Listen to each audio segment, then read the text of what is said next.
여러분 안녕하십니까? EBS 초대석 정관용입니다. 우리나라 의사분들한테 가장 존경하는 의사가 누구냐 이렇게 물으면 거의 대부분 장기려 박사님을 꼽습니다. 한국의 슈바이처라고 불려졌던 분이고요. 막사이상 수상자이시기도 하죠. 오늘 초대석에는 이 장기려 박사님의 손자분, 할아버님의 뜻을 이어받은 의사이시고 지금 블루크로스 의료봉사단을 이끌고 계신 장여구 단장을 초대했습니다. 어서 오십시오. 네, 안녕하십니까. 네.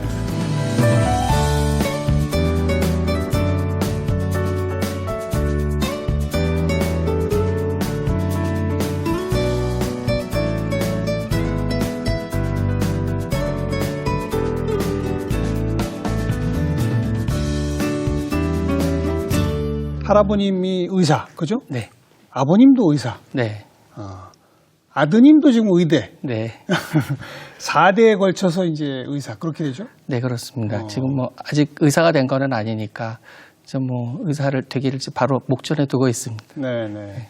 아무래도 할아버님 영향을 받아서 의사가 되신 거 맞죠? 글쎄 뭐 할아버님 영향을 받았다기보다는요. 할아버님도 그렇고 아버님, 어머님 모두 다 이렇게 의사이시다 보니까 그런 집안에서 자라다 보니까 어떤 뭐 특별한 사명감을 갖고 있었다기보다는 그냥 이렇게 물 흘러가듯이 자연스럽게. 네, 하다가 보니까 어떻게 의대를 진학하게 됐고 네. 그러면서 이제 의사의 길에 들어선 것 같습니다. 할아버님이 1911년생? 네. 그리고 작고하신 게 5년에 95년. 돌아가셨습니다. 네. 그러니까 할아버님 직접 영향을 많이 받으신 거예요. 청소년기부터 네, 네. 장성에서까지. 네. 그죠? 네. 머릿속에 기억이 많이 남으시겠어요. 이제 할아버님께서는 주로 이제 부산에서 많이 활동을 하셨고요.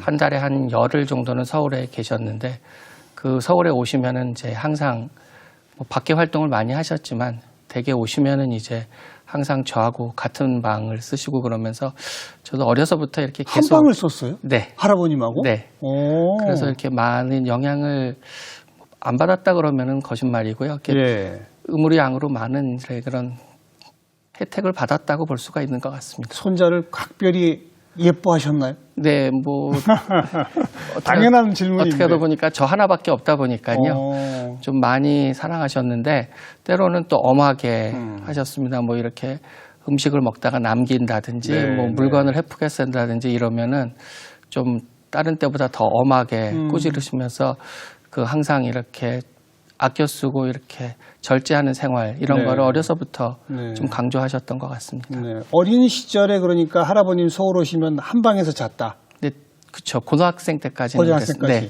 그러다가 네. 의사가 되겠습니다 하니까 뭐라고 하시던가요? 뭐 별 반응은 없으셨고요. 남들한테는 이제 그래도 손자가 이제 의대를 갔다고 많이 자랑을 하셨다는 얘기는 들었지만 겉으로는 절대로 기뻐하시는 내색은 하지 않으셨습니다. 의사의 길은 이래야 한다 뭐 이런 얘기 안 하셨어요?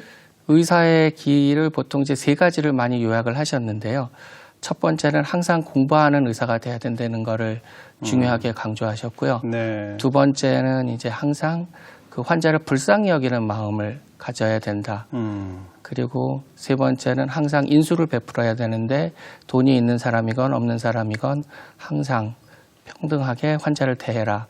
그렇게 얘기하시면서 예. 항상 평등하게 대하되 가난한 사람이랑 불쌍한 사람은 한 번 더 생각하라고 말씀하셨습니다. 네. 평생 그렇게 살아오신 할아버님 아니십니까? 그죠? 네, 뭐 평생을 그렇게 사셨는데요. 저희 할아버님이 이제 북에 계시다가 남쪽에 내려오셔서 그렇게 좀 더 그런 생활을 좀 더 많이 하신 거는 할아버님 항상 마음속에 내가 남쪽에서 누군가를 도와주면 북에서도 누군가를 우리 남아있는 식구들을 도와줘서 그들이 잘 생활할 수 있을 거라는 그러한 그 믿음을 갖고 계셨기 때문에 네. 좀 더 그런 생활을 하지 않으셨나 싶습니다. 평양에서 의사로 활동을 하셨죠. 네. 그러다가 한국전쟁이 터지고 네. 그리고 가족을 다 데리고 내려오지를 못하신 거죠. 네, 그러니까 이제 저희 할아버님께서 이제 경희전을 졸업하시고 외과 조수 역할을 하시다가 이제 그다 수련을 마치시고 평양 기율병원이라는 곳에 이제 그 처음 발령을 받으셔서 이제 가족들이 전부 다 건너가셔서 고향이 아예 평양이신 건 아니에요? 평양이십니다. 평양이신데 네, 이제 서울에 내려오셔서 서울 와서 공부하시고 네, 다시 이제 고향의 고향을 병원으로 가셔가지고 거기서 계속 계시다가 이제 공산 정권이 들어서시면서 이제 거기서 계속 생활하시다가 뭐 저희 할아버님께서는 이제 뭐 항상 이제 가난한 사람을 돕고 이러한 것이 그쪽 그 정권에 유지하는 것과 맥락이 비슷하다는 그러한 일념이었을까요? 뭐였을까요? 굉장히 대접을 잘 받으셔서 김일성대학교 의과대학 외과 과장을 역임하시고 예. 그다음에 이제 북한에서 제1호 의학 박사학위를 받으시는 등 제법 많이 대접을 받으셨고요. 그러다가 이제 한국 전쟁이 나면서 국군이 이제 평양까지 올라갔을 때 정의영 대령님이라 그러시면 그 후에 그 보건복지부 장관도 하신 분인데요. 그분이 이렇게 저희 할아버님 모시고 내려오시면서 이제 우연한 기회에 저희 아버님은 이제 같이 내려오시게 된 거죠. 그러니까 아드님 한 분만. 네. 그럼 북에는 누구누구가 남아요? 북에는 저를 기준으로 했을 때 할머니가 계시고요. 그다음에 큰아버지, 작은아버지 그리고 고모 세 분 이렇게 계십니다. 한 명 데리고 나온 둘째 아들이네요. 네. 아버님이. 네. 그분도 이제 의사가 되셨고. 네. 그래, 피난 와서는 주로 부산에서. 저희 이제 할아버님은 이제 부산을 제2의 고향으로 생각하시고요. 네. 평양에서 그냥 계속 거주를 하셨습니다. 그래서 51년에 이제 부산 영도에서 천막 하나를 빌려서 그 천막병원을 지셨습니다. 그게 네. 이제 복음 진료소라 그래가지고 피난민들을 이렇게 무료 진료하는 그러한 병원이 됐는데 그게 무료 진료? 네. 그게 지금의 이제 그 고신대학교 보건병원의 이제 모태가 된 거죠. 고신대학의 출발이었군요. 천막이. 보건병원의 출발이라고 볼 수 있습니다. 네. 그 천막 치고 그 무료 진료하면 네. 각종 의약품, 의자재 네. 이런 건 다 어떻게 해요? 그거는 이제 다 그 미군의 원조를 받으시고요. 그다음에 이제 덴마크나 이런 쪽 그 당시에 이렇게 원조를 많이 받아서 진행을 하셨고요. 무료 진료를 하다 보니까 이제 진료에 한계가 있어서 많이 못 하시는 경우도 있었다고 들었습니다. 점점 이제 규모는 커질 텐데 찾아오는 사람 많아지고. 전쟁이 끝나고 난 후에 이제 병원을 이제 지금 그 송도 자리에 신축을 하고 난 후에도 처음에는 무료 진료를 실시하시다가 병원을 이렇게 운영해야 하다 보니까 경제적인 면에서 전혀 이렇게 도움이 안 되다 보니까 모금함을 설치해서 모금함. 돈 있는 사람이 자발적으로 내게 하고 돈 없는 사람은 그냥 무료 진료를 하고 이런 시스템으로 가시다가 그것도 또 한계에 부딪혀 가지고 이제 모든 환자들한테 이제 돈을 받기 시작하셨죠. 어쩔 수 없는 거죠. 네. 운영을 해야 되는데 인력도 혼자 하실 수 없잖아요. 그렇죠. 뭐 그 당시에 이렇게 많이 주셨던 분들이 계셨지만 그들에게 또 이렇게 월급도 지급해야 되고 당연하죠. 이러다 보니까요.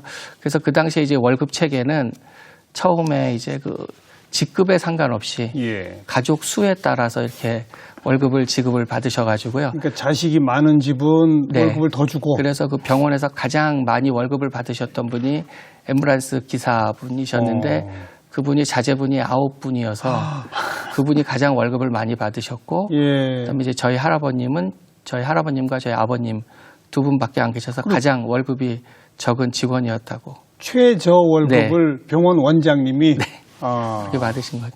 네. 근데 그렇게 돈을 받아야 되는데도 환자가 돈을 낼 돈이 없다 그러니까 야밤에 몰래 도망치듯이 퇴원시켜 준 적도 있다면서요? 예, 뭐 이제 병원이 돈을 받기 시작하면서 병원 운영을 해야 되는데 행정 파트에서는 자꾸 이제 압력이 들어가고 이러다 보니까 환자가 퇴원을 못 하고 있으니까요. 보통 그런 환자들은 이제 저희 할아버님이 월급을 가부를 해서 이제 이렇게 퇴원을 시켜주고 그랬는데 아니 당신 월급도 얼마 안 되면서 그걸 가지고 근데 이제 그 가불이 더 이상 안 된다고 이제 그러니까는 이제 밤에 몰래 이렇게 병원 문을 열어서 퇴원시켰다 그런 일화가 있습니다. 네. 어린 시절 부산에 그 병원도 좀 가보셨죠? 네, 뭐 그 방학 때는 계속 거기서 생활을 했고요. 자주 이제 내려가서 있었습니다. 그 가보면 어때요, 모습이? 할아버지는 어디서 어떻게 기거하고 살고 계셨어요? 그 이제 병원 밑에 이렇게 병원에서 약간 내리막길 그게 사택이 있어가지고요. 거기서 항상 생활하셨고요. 뭐 낮에는 항상 병원에 계셨고 밤에도 이렇게 응급 환자 전화가 오면 바로 올라가서 진료하시고 그냥 뭐 1년 365일 병원에 계셨다고 이렇게 보시면 될 것 같습니다. 네. 본인의 무슨 재산 축적 이런 데는 관심이 전혀 없으셨습니까? 근데 뭐 재산은 전혀 없으셨고요. 월급은 이렇게 환자들이나 가난한 사람들을 위해서 다 쓰셨고, 이제 후에 이렇게 각종 상을 받으시면 상금이 나오는데요. 그렇죠. 상금이 결정이 되면은 상금을 받으시기도 전에 이미 이제 기부를 하시는데요. 저희 할아버님께서 경제관념이 좀 없다 보니까 예. 이 상금을 받으면 세금을 제하고서 상금을 주시는 것을 모르고 그냥 이제 상금 전액을 기부하셨는데, 그럼 이제 항상 그 세금 부분은 저희 아버님과 어머님이 이렇게 보태서 전액을 기부하는 그런 일을 뭐 종종 하셨죠. 네. 국민훈장 받으셨고 막사이사이상 사회봉사상 받으신 게 네. 76년도이시더라고요. 네. 뭐 한 20만 명 이상 무료 의술에 도움을 받으신 분이 그렇지 않을까요? 뭐 정확하게는 잘 모르겠지만은 예. 뭐 나중에는 돈을 받으셨으니까 뭐 그렇게 뭐 하시겠지만, 그 청십자 의료보험 조합을 만드셔서 이제 그런 일을 하셨기 때문에 예. 혜택을 받은 분은 좀 제법 될 거라는 생각은 듭니다. 방금 살짝 언급하신 청십자 의료보험. 네. 우리나라 국민의료보험 제도가 만들어지기 훨씬 전입니까? 네. 그 68년 5월 13일에요. 지금은 약간 좀 이렇게 얘기하면 좀 약간 표현이 촌스러운데요. 건강할 때 이웃 돕고 병났을 때 도움 받자, 이런 캐치프레이즈를 갖고요. 굉장히 아주 적확한 표현인데요. 건강할 때 이웃 돕고 병났을 때 도움 받자. 예. 그런 그런 캐치프레이즈로 이제 부산하고 경남 지역에서 이제 처음에 이제 의료보험 조합을 설립하셨는데요. 이건 사설 의료보험 조합이네요. 개인 이제 사설 의료보험 조합인데, 예. 첫 출범할 때 약 한 1,500명 정도가 이제 처음에 출발을 하셨는데, 예. 그 당시에 회비가 한 달에 60원. 그러니까 그 당시에 담배 한 갑에 100원 정도 할 때니까요. 60원? 네.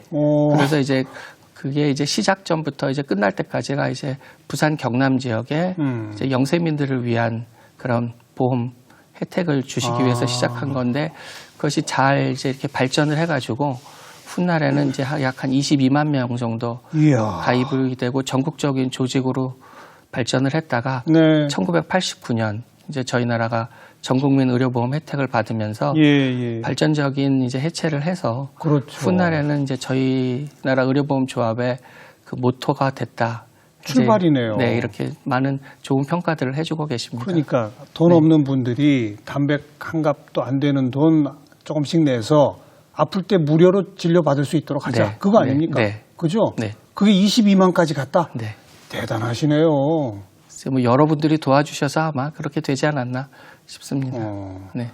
근데 우리 적십자 알고 있어요. 네. 근데 왜 하필 청십자라고 했어요? 청십자는 이제 덴마크에서 이러한 그 운동이 처음에 시작이 됐다고 들었습니다. 그래서 이제 그때 그 최규철 목사님이라는 분이 그 운동을 보고 오셔가지고 한국에서도 이러한 거를 했으면 좋겠다는 그러한 뜻을 갖고서 이제 저희 할아버님과 같이 그렇게 이제 운동을 시작하시게 되면서 청십자. 그래서 저희가 이제 그 후에 의료봉사단도 블루크로스 같은 맥락을 잇기 위해서 그 이름으로 하고 있습니다. 청십자 의료봉사단의 유래가 거기서 나오는 거군요. 거기서 나온 겁니다. 네.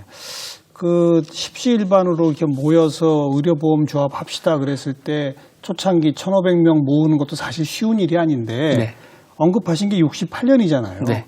그럼 할아버님이 51년부터 부산 근거지로 병원 차려서 활동하기 시작하신 지 벌써 17년, 8년 된 거 아닙니까? 네. 그러니까 저분이 하는 일이라면 난 믿을 수 있어. 이런 분들이 그냥 금방금방 모였겠군요. 글쎄 뭐 처음에는 뭐 그 사기를 치려면 좀 크게 치지 사소하게 치냐 뭐 이런 얘기도 많이 하셨다고들 그러는데요. 60원짜리 사기. 네. 왜냐면 이제 그 당시에만 해도 그런 이제 제도가 없었으니까. 그러니까 의료보험이라는 건 개념 자체가 없죠. 그러다 보니까 이제 그러다가 이제 해가 지나면서 이제 많은 분들이 가입을 하시게 되신 거죠. 네. 그리고 실제로 이제 그 공짜로 진료 받을 수 있는 사례를 보게 되면 오픈이 되니까 이제 그럼 나도 해야 되겠다. 네. 이렇게 돼서 22만까지 가는. 네. 우리나라 국민의료보험의 탄생을 오늘 또 새롭게 이제 그 비화를 알았습니다. 그 연로하셔서도 끊임없이 환자 곁에 계셨죠, 그러니까. 네. 그 이제 보건병원 원장직을 사임하시고 난 후에는 이제 여러 곳을 다니시면서 진료를 하셨는데요. 그 중에 이제 그 부산에서 가까운 거제도에서 애광원이라 그러는 한센병 치료 환자도 치료하셨고요. 한센병. 네. 그다음에 또 그 거제도의 고현이라는 보건지소에서도 근무하시고 또 거제 기독병원에서도 근무하시고 또 부산에서는 뭐 부산 아동병원이랑 뭐 이런 그다음에 이제 간질병 환자들을 위한 장미회 같은 데서 여러 군데서 근무를 하셨습니다. 네. 아까 그 보훈병원 그 병원 옥상 옥탑방에서 네. 사셨던 데가 거기입니까? 네, 그 보건병원 꼭대기층에 한 25평 정도 되는 전에 이제 그 사택이 있던 자리 그쪽에다 이제 병원을 증축을 하면서 네. 병원을 이제 신축을 하고 그 이제 사택이 이제 맨 옥탑으로 올라가게 위로 올라가고. 네, 그게 됐습니다. 거기서 사시면서. 네. 네. 장기려 박사님 모르시는 의료인이 없잖아요. 우리나라 전체에. 그죠? 네. 뭐 사실은 세계적으로도 그분의 손자라는 게 부담이 됩니까? 도움이 됩니까? 부담이 많이 돼. 그냥 항상 모든 게 다 조심스럽다고 생각되고요. 그 다음에 제가 어떤 하는 거 하나가 저 하나의 문제가 아니고 이렇게 가족의 문제가 될 수도 있고 할아버님한테 누가 될 수도 있다고 생각되기 때문에 그렇죠. 한 번은 더 생각하게 되고 그러면서 오히려 제가 좀 더 인수를 베풀 수 있었고 좀 더 공정할 수 있었고 좀 더 정직하게 살려는 그러한 기틀을 마련해 주지 않으셨나 그런 생각이 듭니다. 네. 참 부담스러우셨을 것 같아서 여쭤본 얘기입니다. 그 할아버님의 정신을 받은 블루크로스 의료봉사단. 네. 이건 언제 만들어졌습니까? 요것도 이제 뭐 그 97년에 만들어지기 시작해서요. 할아버님 잡고 하시고 바로 직후네요. 그 95년에 돌아가시고 1년 반 정도 그렇죠. 후에 이제 발족이 돼서 1세대 선생님들께서 이제 많은 봉사 활동을 하셨습니다.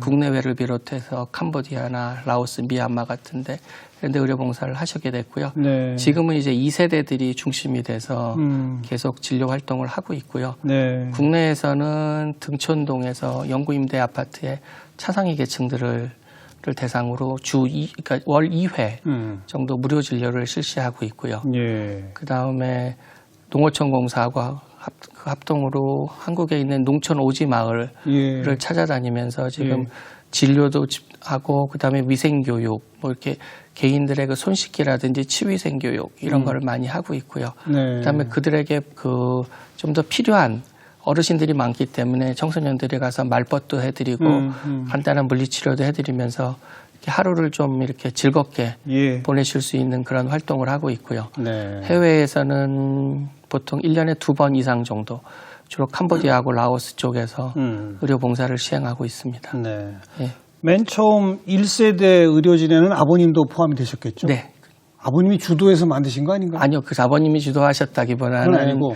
이제 워낙 다양한 계층의 많은 분들이 주도를 하셨기 때문에 뭐 그 당시에는 누가 이렇게 딱 주도를 했다기보다는 네. 여러분들이 뜻을 모아서 예. 해주셨죠. 예.